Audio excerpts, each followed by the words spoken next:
किशोरावस्था का वो दौर याद है जब एक नए शहर या एक नए स्कूल में कदम रखते ही ऐसा लगता था जैसे हम बिल्कुल अकेले पड़ गए हैं। आज हम ज़ेन गॉडियोसो की कहानी a house is not a home की गहराइयों में उतर रहे हैं और ये कहानी उसी अकेलेपन से शुरू होती है। लेकिन मतलब ये सिर्फ एक दुखद हादसे की कहानी नहीं है, ये इंसानियत की है, दयालुता की है और एक बहुत ही गहरे सवाल की है कि असल में घर होता क्या है।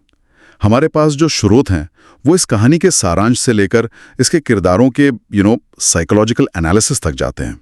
और आपने घर शब्द पर जोर देकर बिल्कुल सही शुरुआत की है। कहानी का शीर्षक ही हमें सबसे बड़ा सुराग दे देता है। A house is not a home. एक मकान और एक घर में सच में जमीन आसमान का फर्क है। मकान तो बस ईंट, पत्थर, सीमेंट का एक ढांचा है, एक स्ट्रक्चर। लेकिन घर वो एहसास है, वो प्यार, सुरक्षा, अपनेपन और रिश्तों की गर्माहट से बनता है। ये पूरी कहानी इसी फर्क को बहुत ही खूबसूरती से सामने लाती है। तो इस कहानी का जो दिल है वो है ज़ेन, और उसकी दुनिया की शुरुआत होती है एक बहुत ही जाने पहचाने एहसास से, अकेलापन। जरा सोचिए, वो जूनियर हाई से निकला है और अब एक इतने बड़े हाई स्कूल में है जहां उसे कोई नहीं जानता, कोई भी नहीं। और उसके सबसे अच्छे दोस्त वो भी दूसरे स्कूल में चले गए हैं। हाँ, ये किसी भी टीनेजर के लिए एक बुरे सपने जैसा हो सकता है ना? बिल्कुल। और ये अकेलापन इतना गहरा है कि वो उससे भागने की कोशिश भी करता है। वो बार बार अपने पुराने स्कूल जाता है, अपने पुराने टीचर से मिलता है। ये एक तरह से मतलब उस सेफ स्पेस में वापस जाने की कोशिश है। सही बात है। वो उस जगह वापस जा रहा है जहां उसे अपनी पहचान महसूस होती थी, जहां वो कोई था। नए स्कूल में तो वो बस भीड़ का एक हिस्सा है। और उसके पुराने शिक्षक उसे अच्छी सलाह भी देते हैं। वो कहते हैं कि स्कूल की एक्टिविटीज में हिस्सा लो, नए लोगों से मिलो, और वो उसे दिलासा भी देते हैं कि जल्द ही तुम्हें ये नया स्कूल पुराने से भी ज्यादा अच्छा लगने लगेगा। हाँ, और ये सुनने में तो एक सामान्य सी बात लगती है, लेकिन ये सिर्फ दिलासा नहीं था। ये एक क्लासिक साइकोलॉजिकल तकनीक है जिसे हम कॉग्निटिव रिफ्रेमिंग कहते हैं। वो असल में उसके डर को उम्मीद में बदल रहे थे, उसे भविष्य की एक बेहतर तस्वीर दिखा रहे थे। अच्छा। हाँ, और यही अकेलापन कहानी को और भी असरदार बनाता है, क्योंकि जब आप पहले से ही इमोशनली टूटे हुए हो ना, तो एक और चोट आपको पूरी तरह बिखेर सकती है। और जब लगता है कि ज़ैन का अकेलापन ही उसकी सबसे बड़ी समस्या है, तभी कहानी एक ऐसा मोड़ लेती है जो सब कुछ बदल देता है। एक बिल्कुल सामान्य रविवार की दोपहर, ज़ैन डाइनिंग टेबल पर होमवर्क कर रहा है, उसकी माँ अलाव जला रही हैं और उसकी प्यारी सी लाल टैबी बिल्ली उसके कागजों पर सो रही है। मतलब एक परफेक्ट शांत घरेलू तस्वीर। एक ऐसी तस्वीर जो अगले ही पल टूटने वाली थी। हाँ, अचानक ज़ैन को कुछ जलने की मतलब एक अजीब सी गंध आती है। पहले तो वो उसे नजरअंदाज करता है, पर फिर उसकी नजर छत पर जाती है। कहानी की एक लाइन है जो उस खौफ को पकड़ लेती है। Smoke pouring in through the seams of the ceiling. Oh. छत की दरारों से धुआं अंदर भर रहा था। कुछ ही सेकंड्स में पूरा कमरा धुएं से भर गया और उन्हें मुश्किल से बाहर निकलने का रास्ता मिला। और जैसे ही वो बाहर निकले, उन्होंने देखा कि उनकी दुनिया सचमुच जल रही है। पूरी छत आग की लपटों में घिरी हुई थी। उस एक पल में उनका जो सुरक्षित मकान था वो एक आग का गोला बन चुका था। और इसी भयानक मंजर के बीच ज़ैन की माँ का किरदार बहुत ही दिलचस्प तरीके से सामने आता है। वो जलते हुए घर में वापस भागती हैं। हाँ, ये सोचने वाली बात है। पहली बार वो कुछ जरूरी दस्तावेजों वाला एक मेटल बॉक्स बचाने के लिए अंदर जाती हैं, जो समझ में आता है शायद इंश्योरेंस के कागजात होंगे या कुछ और। लेकिन इसके बाद जो वो करती हैं वो हैरान करने वाला है। बिल्कुल।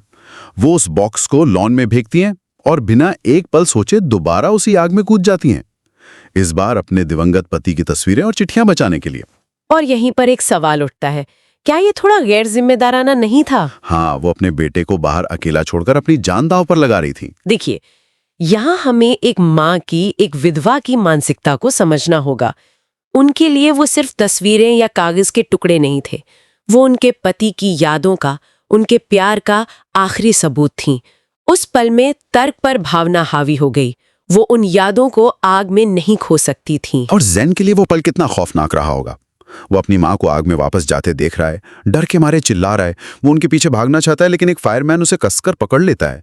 वो कहता है कि उस पल उसे एहसास हुआ कि अपनी माँ को खोने के डर के आगे उसके सारे छोटे मोटे झगड़े, उसका गुस्सा, सब कितना बेमानी था। ये संकट के क्षणों में मिलने वाला एक सबक है जिसे हम एपिफेनी कहते हैं।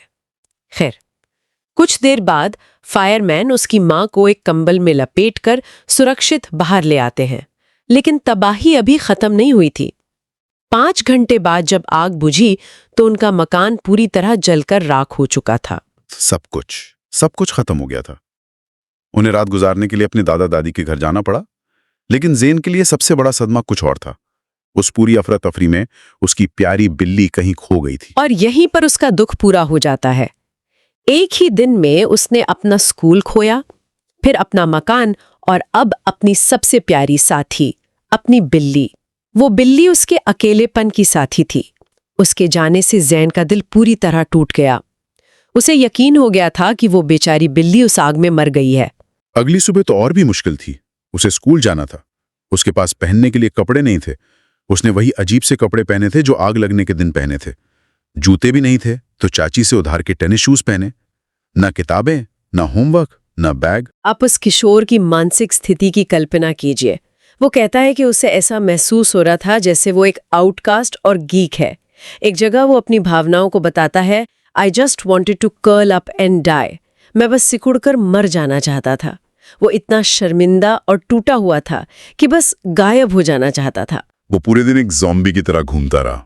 उसे यकीन था कि उसकी जिंदगी में अब कुछ भी अच्छा नहीं हो सकता। लेकिन यहीं पर, जब वो अपने सबसे निचले स्तर पर था, कहानी एक ऐसा खूबसूरत मोड़ लेती है जिसकी उसने कभी उम्मीद नहीं की थी। बिल्कुल। उसे अपने लॉकर में जाने से भी डर लग रहा था, लेकिन जब वो झिझकते हुए अपने लॉकर के पास पहुंचता है तो वो देखता है कि बच्चे उसके चारों ओर इकट्ठा हो रहे हैं। वो उसे धक्का देकर एक बड़ी सी टेबल के पास ले जाते हैं जिस पर उसके लिए सामान का ढेर लगा हुआ है। ये अविश्वसनीय था। उसके स्कूल के साथियों ने, उन अजनबियों ने उसके लिए पैसे इकट्ठा किए थे। उन्होंने उसके लिए स्कूल का सारा सामान, नोटबुक, हर तरह के कपड़े, जीन्स, टॉप्स, स्वेटसूट सब खरीदा था। वो देखकर इतना भावुक हो गया कि उसकी आंखों में आंसू आ गए। और ये सिर्फ सामान नहीं था, ये उससे कहीं बढ़कर था। ये स्वीकृति थी, ये अपनापन था। जिन लोगों ने उससे पहले कभी बात तक नहीं की थी, वो उसके पास आ रहे थे, अपना परिचय दे रहे थे, उसे अपने घर आने का न्योता दे रहे थे। उस पल ज़ेन को एहसास हुआ कि उसकी शर्मिंदगी दूर हो रही है। वो अब आउटकास्ट नहीं था। हाँ, वो समुदाय का हिस्सा बन गया था। इस घटना ने उसे पूरी तरह बदल दिया। अजनबियों की इस सच्ची दयालुता ने उसे उस गहरे अवसाद और अकेलेपन से बाहर निकाल लिया। उसका नजरिया अपने नए स्कूल के प्रति, लोगों के प्रति सब बदल गया। पहली बार महीनों में उसे राहत महसूस हुई। सही मायने में उसने अपना मकान खोया था, लेकिन उसे एक समुदाय मिल गया था। और यही तो एक असली घर की पहली ईंट होते हैं। इस घटना के 1 महीने बाद सीन बदलता है। ज़ेन अपने 2 नए दोस्तों के साथ खड़ा है और अपने पुराने घर की जगह पर बन रहे नए मकान को देख रहा है। एक फिजिकल स्ट्रक्चर फिर से खड़ा हो रहा था, पर अब वो अकेला नहीं था। और यही कहानी अपने इमोशनल क्लाइमैक्स पर पहुंचती है। जब ज़ेन और उसके दोस्त वहां खड़े थे, तभी एक महिला उसकी तरफ आती है और उसके हाथ में कुछ था। वो ज़ेन की खोई हुई बिल्ली थी। हाँ, सोचकर ही रोंगटे खड़े हो जाते हैं। ज़ेन को अपनी आंचों पर यकीन नहीं हुआ। वो दौड़कर उस महिला से अपनी बिल्ली को लेता है और उसे कसकर गले लगा लेता है। उसके दोस्त भी उसे गले लगा रहे हैं और बिल्ली भी खुशी से गुर्रा रही है। वो महिला बताती है कि आग से डरकर बिल्ली 1 मील दूर भाग गई थी। उसे वो मिली और उसके कॉलर पर लगे फोन नंबर से उसने ज़ेन का पता लगाने की बहुत कोशिश की, पर आग की वजह से फोन लाइनें बंद थी। फिर भी उस महिला ने हार नहीं मानी। वाह! और यहाँ ये समझना बहुत जरूरी है कि बिल्ली की वापसी सिर्फ एक पालतू जानवर की वापसी नहीं है। वो बिल्ली ज़ेन के लिए प्यार, आराम और उसके पुराने सुखी जीवन की निरंतरता का प्रतीक थी। वो उसके अतीत का एक जिंदा टुकड़ा थी। ये उसकी हीलिंग का, उसके भावनात्मक उपचार का आखिरी और सबसे जरूरी हिस्सा था। और यहीं पर कहानी की वो अंतिम और सबसे महत्वपूर्ण पंक्ति आती है जो ज़ेन कहता है, my cat was back and so was I. मेरी बिल्ली वापस आ गई थी और मैं भी। ये पंक्ति ये कहानी का पूरा सार है। ये बहुत गहरी बात है। ज़ेन शारीरिक रूप से तो कहीं नहीं गया था, वो अपने दोस्तों के साथ ही था, लेकिन वो भावनात्मक रूप से, मतलब दुख, असुरक्षा और अकेलेपन में खो गया था। बिल्ली की वापसी उसके उस पुराने स्व को, उसकी उस पहचान को वापस लाती है जो सुरक्षित महसूस करता था। उस एक पल में उसका घर फिर से पूरा हो गया। तो ये पूरी यात्रा एक किशोर के गहरे अकेलेपन से शुरू होकर एक भयानक नुकसान से गुजरते हुए एक नए समुदाय को खोजने और घर के सही अर्थ को फिर से पाने तक का एक अविश्वसनीय सफर थी। बिल्कुल, कहानी का मुख्य संदेश यही है, एक मकान सिर्फ एक ढांचा है जिसे बनाया या खरीदा जा सकता है, लेकिन एक घर प्यार, दयालुता और रिश्तों से बनता है जिसे कमाना पड़ता है। ज़ैन ने आग में अपना मकान खो दिया, लेकिन उसके सहपाठियों की दयालुता और एक अजनबी महिला की कोशिशों ने उसे वो घर वापस लौटा दिया जो उसने अपने दिल में खो दिया था। वाकई ये कहानी इस बात का एक बहुत ही शक्तिशाली उदाहरण है कि कैसे इंसानियत के छोटे छोटे काम किसी की दुनिया को फिर से बना सकते हैं। ज़ैन के सहपाठियों ने जो किया वो उनके लिए शायद एक छोटी सी मदद होगी, लेकिन ज़ैन के लिए वो उसकी पूरी दुनिया थी। तो यहाँ हम अपने श्रोताओं के लिए एक विचार छोड़ जाते हैं। ज़ैन के सहपाठियों ने जो किया वो बहुत बड़ा काम था, लेकिन क्या हो अगर हम भी आज अपने आसपास किसी ऐसे व्यक्ति को सहारा देने का एक छोटा सा मौका ढूंढें जो शायद अकेला महसूस कर रहा हो। किसी नए सहकर्मी से बस मुस्कुराकर बात करना या किसी पड़ोसी से उसका हालचाल पूछ लेना। हमारा एक छोटा सा कदम शायद किसी की दुनिया के एक बिखरे हुए हिस्से को फिर से जोड़ने में मदद कर सकता है।